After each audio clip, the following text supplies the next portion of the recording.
great point, Chris, which is really like, look, print, we've seen major publications go out of print, right? So George, JFK Jr. But I mean, gourmet, Rest right? in peace. I mean, that's when he died, like, this week. You can't take a behemoth like 20 years gourmet and not take that seriously. So again, it's the marriage of the inspirational and the creative with the practical. Okay. And that's how Cake was born. I thought that was mine. I guess. Okay, so when was Cake's birthday? Cake's birthday was January 1st, 2018. Oh, snap. You're like brand new. Yeah. Okay. So why the name Cake Agency? Such a good question. Great question, interviewer Chris. I think she likes cakes. In case ABC News is listening, that is Chris Byard. You can find him at @stoned_appetit. He does not have a personal account. Don't fucking worry about it. I will crush your live feeds in seconds. He gets no DMs. Someone Not slide no in. DMs. Nobody wants this. Someone send him a life. message for Yeah, fuck's I'm sake. going to DM you tonight. Nothing. Oh. Just Hope your husband's not listening. We're divorced. Anyway, okay, Way to go, Chris, you fucking dick. Okay. Jesus Christ. Listen. We're trying to have it. Yeah. Come on back, Christine. Sorry about that. That was Chris. Chris is not going to speak for 12 seconds. Oh my God. That was so goddamn What funny. is the question now? I don't know. Chris Cake ruined it. agency name, how'd it come up? Well, I started the agency with two partners, and we were like brainstorming, and I don't know. The first names were sort of, they felt very technical. I thought it was like Marie Antoinette, like let him eat cake. What was the first name? Like, I can't even remember. Something like. Yes, tell us. Something Just like tell mechanical. us. I don't know. I can't remember. Gears. Something. Grinder. And I was like, and I was in this brainstorming mood, like, let's go totally opposite, right? That's how good brainstorms happen. I was like, what about cake? And we were like, yeah. And let me tell you something. Was meth taken? Yeah, meth was taken. A meth agency. That was my first. Meth PR, man. We'll run Meth through PR. walls for you. Yeah, we do our best work. Anyway, That works. but you know what's Mean crazy? Trademark deadlines. that shit, Zane. Actually, We that we lawyers, build Zane. brands, we took a big risk on that word. I mean, they just Yeah, cake. That's such a bizarre term out there these days. I mean, as a professional agency to call yourself Cake. Oh, would you be taken seriously? Exactly. Right. And I've had so many, former journalist colleagues, clients, potential clients, like come up and really compliment it, which I think is great because, people hire us to build brands, so it's always good, I guess, that our brand is seen in that light. I don't know. So I like it. It's kind of a celebratory, like if you're thinking cake, you think I'm celebrating something. So Yeah. the connotation there, or it could be a death in the family. Wow. It's either or. Had you gone There's no cupcake other- there's no third agency, potential. we probably wouldn't be sitting here because Right. nobody likes cupcakes. Well, Yeah, and everybody would be like, oh, she only does small scale. She does Nice. Yeah. So obviously Steve, there wanna was get high some before we do implicit this? thought in this. And who are these partners you speak of that helped you develop this name? yeah, so Shout outs. shout outs. One is Tony White, who does a lot of cool multimedia packages for Westward. And Shout out Tony. Yeah, Tony, very Tony the talented. Tiger? Does he have a cool nickname? I have no idea. Yeah, I mean, you're Zane the intern. I know. And That one Fox. the other is Jeff Fearberg. Okay, cool. So 2018, we started Cake Agency. I'm a local business. I want you to grow my brand. But I ask you, how'd you come up with that name, Cake? And kind of sounds a bit funny.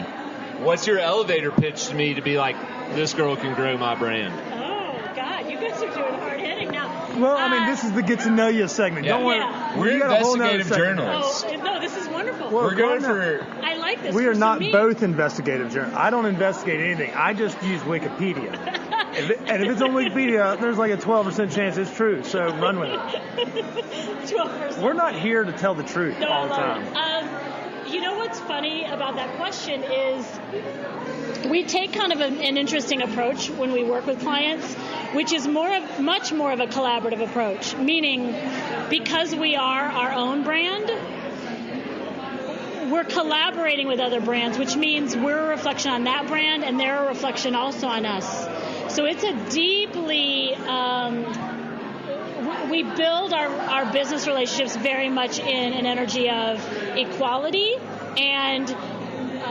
Where do you take your clients when you're going to schmooze them? Is it like a strip club crew, or do you have like a crew that's like Capital Grill? Like, what's your pitch? Oh God, I don't go to either place. Wait, what's your pitch? I mean, Capital Grill is for closers, just like coffee. It's funny you say that. I was telling somebody this the other day. This is how much food and beverage is ingrained in me just as a human. You pee orange too?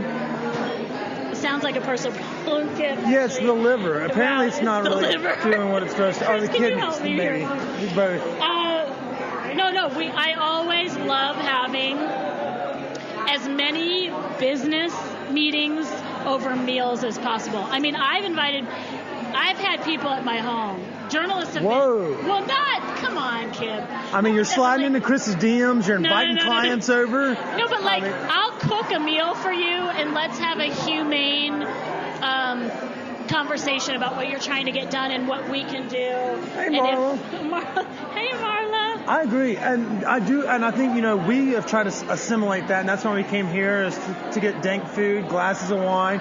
It's a family feeling, because that's where you're able to kind of have this conversation, is over cocktails and over, snacks. Totally. And Bourdain did that, and we still, we try to be we want to be Bourdainous. Yeah. It's actually a great thing to strive for. And I mean, here's the deal. Business sometimes gets so intense. But who are you? Family, it kind of breaks that barrier down, that tension level. Obviously, a glass of wine will do it. Obviously, the house could be a little bit. No, I'm not saying that's crazy. I mean, the people that I bring to my house, guests on the podcast, friends of the podcast. Yeah. And I'm talking more colleagues or other journalists or that kind of thing. Oh, people with like integrity? Colleagues. I'm trying to say that. We don't have those kinds of folks. We can do business, and we can do it in a way that's smart and savvy and also humane. I actually get super turned off by people who are like, I love it. Super intense about business. So let's just talk about it. What are you trying to achieve? If we feel like we actually aren't the best people, we're quick to refer.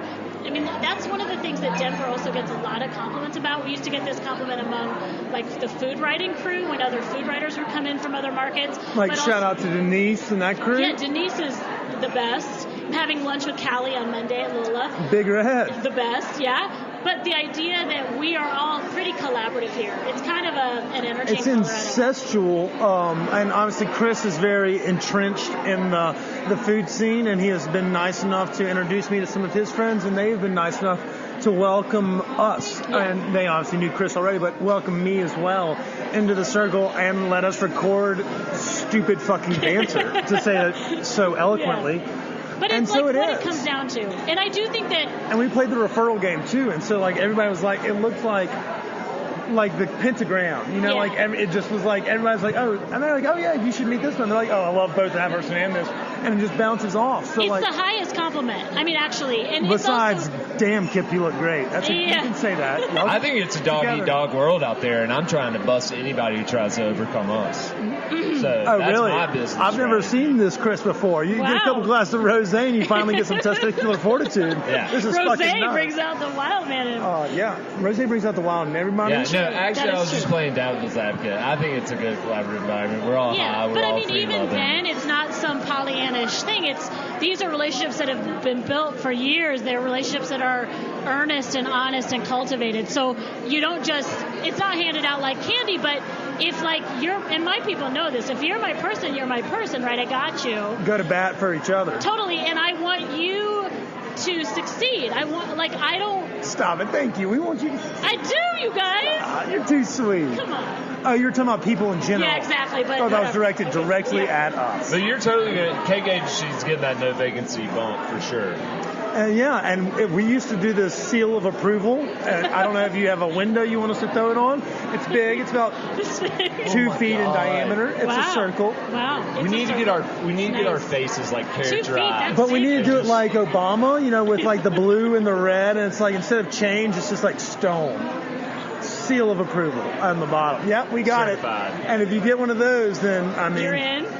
Yeah, set. That or you need to go see a doctor. Yeah. either of the two. By the way, we have a constant theme. It's like sexual undertones of unsuccessful ventures. So Cake Agency, lover, sorry, bomb ass promoter, brand builder, all that good stuff. You've been here for quite some time. Should we get into like what it is that you love about Denver? Why you like enjoy building brands here? Yeah, I'd love that. I'm happy to share any tips or ideas. So your main brand kind of focus is in the food industry, correct? Or am I off? No, it's a great question, and I think we're well known in that again because of the food writing, but we do work in other areas like hospitality and. Do we want to shout out some of that? I know we shouted out. I mean, we're going to dive into the fucking dank ass sandwiches and things. But what are the other genres that you fire into? Well, for example, we helped launch JL Essentials, which is they help trailblaze CBD high quality skincare. What's your thoughts on CBD? You think it actually works? There's not enough science out there to validate you guys any are of that actually shit. probably more experts than I am. No, we like things that fuck with our heads and sobriety. CBD is a placebo, in my opinion. I don't know. I mean, I used some of the products, and I did feel, although I'm somebody who can like drink coffee and it doesn't have a marked effect on me. So you like I speed? Tell, I got a good crack guy. No. You're gonna love them. $4. I'm not sure I'm the best sort of like gauge of that, but I will say that I have heard from a lot of people that it's beneficial. So I've heard of the dog ones as well, but like I feel like like places like Mississippi and Florida and everywhere, and their mom has CBD in like gas stations now. Yeah. So it worries me about what do we really know enough? Like, I mean, I'm sitting here smoking cigarettes and Juuls. I understand the repercussions, but I feel that there's people out there like applying CBD like on joints or taking tabs, thinking that it's gonna like help shake Alzheimer's. Like, what are the expectations in reality there? I don't know, and we're not gonna. Either, but I will I'm not a say scientist. These I'm actually guys are legit. a like physician. And they just are doing it right. And so I think you're raising the bigger point, which is in anything, what are you doing? Like here, for example. No, but do you have burrata? Is that made in house? Like you're automatically. Major? No, but I should have. Shout out to Zane. He is a philosophy. Is that kind of questions. What are we That's even amazing. doing? God knows you need it. He's But psych is everything, and journalism is everything. It's the like undertone of life, right? He's our therapist and our producer. Yeah, God knows. Raise yourself. The idea of legitimacy is always the question, right? Yeah. So what I hear in that question, Kip, more is like, what's legitimate, what's not, right? So like in any market segment, what's legitimate, what's not? Are you just trying to jump on a wagon, or do you care here? Like we are not on the wagon on this podcast. Not you guys. I'm saying we are officially off the wagon. Is all. I just want to make sure that is understood as Chris chugs another glass of wine. But it comes and by the way, down intern to, Zane hammering. For me, the two things are merit and legitimacy. So you can usually sniff out legitimacy, right? So what's it smell like? It smells like fish. A beautiful red Zinfandel. It's not where I thought you were going. Hey, I'll take it. Red Zin does taste delicious. Okay, so legitimacy is the thing. And we don't want to go too deep in the CBD hole. That's an example. But so you work with some CBD folks as well as other industries in food. Hospitality, hotels. It's a wide range. Usually. Are they all Colorado guests? Or guests? Sorry. Yeah. Are they like? Did you make them like the connections first? Yes, and here's what's interesting. PR has changed so much. So back in the day, PR really in its most was damage basic, control. Well, no. I mean, there's certainly that element sometimes, but it really was media relations, and so much has changed in that way, right? So many modern agencies are doing all kinds of things. I mean, yes, of course, we have deep media relationships, and we cultivate those on behalf of our clients, but so much else is going on. The fact that you guys are here right now, right? Our relationship with you, and we wanted you to meet Chad and Marla. You're going to really wish that you had a PR rep that told you not to do this episode. I could see them looking at me like, what did you get us into? Like you were looking at Chad and Marla. Yeah, totally. What I'm getting from this is that all relationships nowadays are built from DMs. And you still have none. And I have none.